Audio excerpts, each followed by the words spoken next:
Hi guys, welcome to big topic. நம்ம தளபதி விஜய் அவர்கள் ரீசெண்டாக பார்த்தோன்னா கொஞ்ச நேரத்துக்கு முன்னாடி ஒரு அஃபீஷியல் அறிக்கை ஒன்று வெளியிட்டிருக்காரு. இந்த அறிக்கையை தான் நம்ம ரொம்பவே ஆர்வமாக எதிர்பார்த்துட்டு இருந்தது. அரசியலிருந்து அடுத்த கட்டத்துக்கு பார்த்தோன்னா விஜய் அவர்கள் நகரத்துக்கு உண்டான ஒரு விஷயம்னே நம்ம சொல்லலாம். ஸோ அப்படி என்ன அறிக்கை வெளியிட்டிருக்காரு அப்படிங்கிறத பற்றி ஃபஸ்ட்டு பார்த்துட்டு அதுக்குண்டான டீட்டெயில்ஸ் என்ன அப்படிங்கிறத அடுத்ததாக பார்க்கலாம். தமிழகத்தில் நடைபெற உள்ள சட்டமன்ற பொதுத் தேர்தலை முன்னிட்டு மாநில மாவட்ட தொகுதி அளவிலான தேர்தல் பிரச்சார பணிகளை மேற்கொள்ள பின்வரும் முறையில் தேர்தல் பிரச்சார குழு அமைக்கப்படுகிறது அப்படின்னு சொல்லியிருக்காரு. அதில் மிக முக்கியமாக பார்த்தோன்னா புஷி அனந்த் ஃபர்ஸ்ட்டில் இருக்குது. அதுக்கப்புறமா ஆதவ அர்ஜுனா, செங்கோட்டையன், பார்த்திபன், ராஜ்குமார், விஜய் தாமு, செல்வம், திருமதி பிச்சைரத்தினம், கரிகாலன், எம் சிரவுமைதீன், கேத்ரின் பாண்டியன் அப்படின்னு இவங்க எல்லாத்தையுமே பார்த்தோன்னா ஒரு குழுவை அமைச்சிருக்காரு. மேற்கொண்ட குழு 234 தொகுதிகளிலும் ஆலோசனை கூட்டங்கள், பிரச்சார கூட்டங்கள் உள்ளிட்டவற்றை நடத்துவது தொடர்பான பணிகளை மேற்கொள்ளும். இக்குழுவிற்கு கழகத் தோழர்கள் அனைவரும் முழு ஒத்துழைப்பு நல்க வேண்டும் என கேட்டுக்கொள்கிறேன் அப்படின்னு விஜய் அவர்கள் சொல்லியிருக்காரு. 234 தொகுதிகளிலுமே பார்த்தோன்னா ஆலோசனை கூட்டங்கள் நடக்கிறதுக்கு இவங்க எல்லாருமே பார்த்தோன்னா இந்த பிரச்சார கூட்டங்கள் நடக்கிறதுக்கு எல்லாத்துக்குமே இவங்க தான் பார்த்தோன்னா அந்த குழு அமைக்கப்பட்டு இந்த குழு தான் எல்லா வேலையுமே செய்ய போகுதுன்னு சொல்லியிருக்காரு.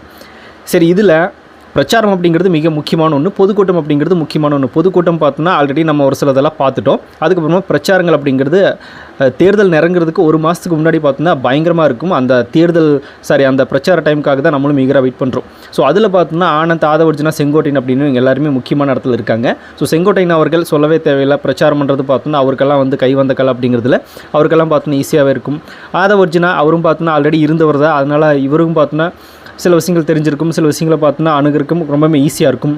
ஆனந்த் அவரும் நம்ம இதுக்கு முன்னாடி பார்த்தது கிடையாது, தான் நம்மளே ஃபஸ்ட் டைம் பார்க்க போகிறோம். ஆனால் இவங்க எல்லாருமே சேர்ந்து பார்த்தோன்னா தேர்தல் பிரச்சாரம் பொதுக்கூட்டங்களுக்கு பார்த்தோன்னா இந்த குழு தான் எல்லா முடிவும் எடுக்கும், அதுக்கு எல்லாருமே ஒத்துழைப்பு கொடுக்கணும் அப்படின்ற மாதிரி சொல்லியிருக்காங்க தளபதி விஜய் அவர்கள். இது எல்லாத்தையும் தாண்டி பிரச்சாரம் நடக்கும்போது என்ன மாதிரியான விஷயங்களை பேசணும், என்ன மாதிரியான விஷயங்களை பேசக்கூடாது அப்படின்னு மாதிரியான சில ட்ரைனிங்ஸும் கொடுப்பாங்க. திமுக எப்படி அடிக்கிறது, மற்ற கட்சிகளை பார்த்தோன்னா எப்படி ஆஃப் பண்ணுறது, இந்த மாதிரியான பல பிரச்சனைகள் பார்த்தோன்னா எப்படி அப்படின்றத சொல்லிக் கொடுக்கக்கூடிய ஒரு குழுவாக பார்த்தோன்னா இந்த குழு இருக்குது அப்படிங்கிறதுல மாற்றம் இல்லை. நம்ம தளபதி இறங்கி களத்தில் என்ன மாதிரியான பிரச்சாரம் பண்ண போகிறார் அப்படின்றதுக்காக தான் நம்ம ஈகராக வெயிட் பண்ணிகிட்ருக்கோம். அதுவும் பார்த்தோன்னா கூடிய விரைவில் நம்ம பார்க்க போகிறோம். அதுக்குண்டான ஏற்பாடுகளை இவங்க பண்ணிட்டாங்க அப்படின்றதே ரொம்ப ஹாப்பியாக இருக்குன்னு தான் சொல்லணும். ஏன்னா தமிழக வெற்றி கழகம் என்ன மாதிரியான ஒரு விஷயத்தை பார்த்தோன்னா பிரச்சாரத்தில் கையில் எடுக்க போகுது அப்படின்றதுக்காக ஈகராக வெயிட் பண்ணிகிட்ருக்கோம். திமுக எல்லாம் பார்த்தோன்னா உதயநிதி ஸ்டாலின் ஒரு செங்கலை வச்சே பார்த்தோன்னா கோட்டை பிடிச்சிட்டாரு அப்படின்ற மாதிரியான சில விஷயங்களை பேசிகிட்டு இருப்பாங்க.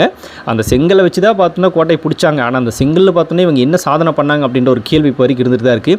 அதுக்கு ஒரு பதிலும் கிடையாது. இந்த மாதிரி ஒவ்வொரு பிரச்சாரத்திலையும் பார்த்தோன்னா ஒவ்வொரு விஷயங்களை ஒவ்வொரு கட்சிக்காரனவர்கள் எடுத்து பண்ணுறது. அதில் தளபதி விஜய் அவர்கள் என்ன மாதிரியான விஷயத்தை எடுத்து பண்ண போகிறார் அப்படின்றதுக்காக தான் நம்ம ஈகராக வெயிட் பண்ணுறோம். திமுக வச்சு செய்யறதுக்கு எல்லாமே இருக்குது, பிஜேபிக்கும் இருக்குது. ஸோ தொடர்ந்து ஆளுங்கட்சியில் போட்டு பொழக்கிறதுக்கு எல்லா வேலைகளும் பார்த்தோன்னா தாவேக்கா பண்ண போகுது, அதில் மாற்றமே இல்லை. ஸோ பார்ப்போம் என்ன மாதிரியான விஷயங்களை அவங்க முன்னெடுக்க போகிறாங்க அப்படின்னு. ஸோ நீங்கள் என்ன நினைக்கிறீங்க இதை பற்றி அப்படிங்கிறத கமெண்ட்டில் ஷேர் பண்ணிட்டு போங்க. அப்படியே பிக் டாபிக் சேனல் யாராவது சப்ஸ்கிரைப் பண்ண மறக்காமல் சப்ஸ்கிரைப் பண்ணிக்கோங்க. நிறைய big topics, political news, trending news, cinema updates அப்படின்னு நிறைய நம்ம சேனல் திறந்து வரப்போகுது.